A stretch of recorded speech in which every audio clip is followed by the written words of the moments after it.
কোথাও পরকীয়া তো কোথাও চাঁদাবাজি। সারা দেশে জামায়াত ইসলামীর নেতাদের বিরুদ্ধে জমেছে অভিযোগের পাহাড়। তবে অভিযোগ থাকলেও বেশিরভাগ ক্ষেত্রে জামায়াত নেতাদের অপকর্মের ঘটনাগুলো সামনে আসে না। অথচ অপকর্ম করতে গিয়ে পুলিশের হাতে ধরা, দল থেকে বহিষ্কার কিংবা জনতার ধাওয়া খাওয়ার মতো ঘটনাও ঘটাচ্ছে তারা। সাম্প্রতিক অতীতে জামায়াত নেতাদের এমন কয়েকটি কুকীর্তি সম্পর্কে জেনে নিন। সম্প্রতি পাবনার ঈশ্বরদী উপজেলার চর গড়গড়ি গ্রামে জামায়াত প্রার্থীর একটি নির্বাচনী প্রচারণাকে কেন্দ্র করে জামায়াত বিএনপির মধ্যে হয়। ওই সময় হাতে এক যুবককে ছুড়তে দেখা যায়। পরে পুলিশি সূত্রে জানা যায় সেই যুবক জামায়াতের কর্মী। তার নাম তুষার মণ্ডল। তিনি ওই এলাকার তাহির মণ্ডলের ছেলে। পাবনা ৪ আসনে জামায়াতের প্রার্থী ও জেলা আমির আবু তালেব মণ্ডলের ভাতিজা। মামুন মণ্ডলের অন্যতম সহচর ও জামায়াতের সক্রিয় কর্মী তিনি। ঘটনার পর তুষার গাঠাঘা দিলেও পুলিশ তাকে গ্রেফতার করে। এদিকে চট্টগ্রামের সীতাকুণ্ডে বালু উত্তোলন করতে গিয়ে জনতার ধাওয়া খেয়েছে জামায়াতের নেতাকর্মীরা। সীতাকুণ্ডের পশ্চিমে সৈয়দপুর গ্রামে সমুদ্র উপকূলে পলাতক আওয়ামী লীগ নেতা এস.এম. আল মামুনের চাচাতো ভাই সৈয়দ মোহাম্মদ তানভীর হোসেনের ১০০ একর জমি সাগর থেকে বালু উত্তোলন করে ভরাট করতে গিয়ে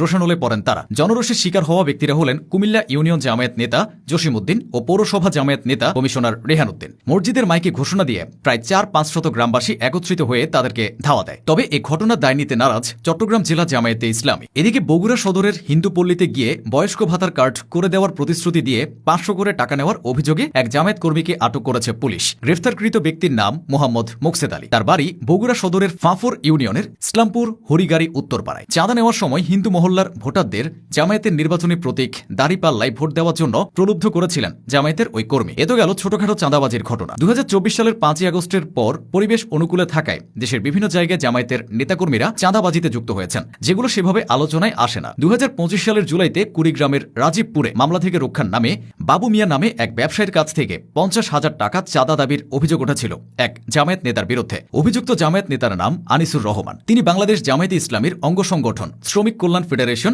রাজীবপুর উপজেলা সভাপতি। চাঁদাবাজির খবর সামনে আসলে তাকে দায়িত্ব থেকে সরিয়ে দেওয়া হয়। শুধু চাঁদাবাজি ও ক্ষমতার দাপট নয়, দেশব্যাপী জামায়াতে ইসলামীর কিছু স্থানীয় নেতার বিরুদ্ধে পরকীয়ার অভিযোগও উঠেছে। সম্প্রতি ঝালকাঠির নলসিটি উপজেলার রানাপাশা ইউনিয়ন জামায়াতে ইসলামীর সভাপতি নুরুল্লাহর বিরুদ্ধে অনৈতিক কর্মকাণ্ডের অভিযোগ পাওয়ায় তার পদ স্থগিত করেছে সংগঠনটি। জানা যায় তার বিরুদ্ধে নারী কেলেঙ্কারি ও ভুয়া পরিচয় ব্যবহার সহ অন্যান্য অভিযোগ ওঠে। নুরুল্লাহ উপজেলার তেঁতুলবাড়িয়া গ্রামের মাওলানা আমজাদ হোসেনের ছেলে। তিনি ঝালকাঠি সদর উপজেলার কৃষ্ণকাঠি এলাকার একটি স্বতন্ত্র ইবতেদায়ী মাদ্রাসার শিক্ষক। স্থানীয়রা জানান কয়েক মাস আগে এক অচেনা নারীর সঙ্গে আপত্তিকর ভিডিও কলের একটি ক্লিপ সামাজিক মাধ্যমে ছড়িয়ে পড়ে। এছাড়াও নুরুল্লাহ কৃষ্ণকাঠি এলাকার একটি স্বতন্ত্র ইবতেদায়ী মাদ্রাসায় কর্মরত অবস্থায় সেখানে এক ছাত্রের মায়ের মোবাইলে নিয়মিত কুপ্রস্তাব পাঠাতেন। কিছু জায়গায় তো পরকীয়া করে ধরাও পড়েছে জামায়াতের নেতারা। ২০২৫ সালের সেপ্টেম্বরে ঝিনাইদহের কালীগঞ্জ উপজেলার কমলাপুর গ্রামে এক প্রবাসীর স্ত্রীর সঙ্গে অনৈতিক সম্পর্ক করতে গিয়ে ধরা পড়েন বিল্লাল হোসেন নামের এক জামায়াত নেতা। বিষয়টি তখন এলাকা জুড়ে ব্যাপক আলোচনা সমালোচনার সৃষ্টি করে। বিল্লাল হোসেন কালীগঞ্জ উপজেলার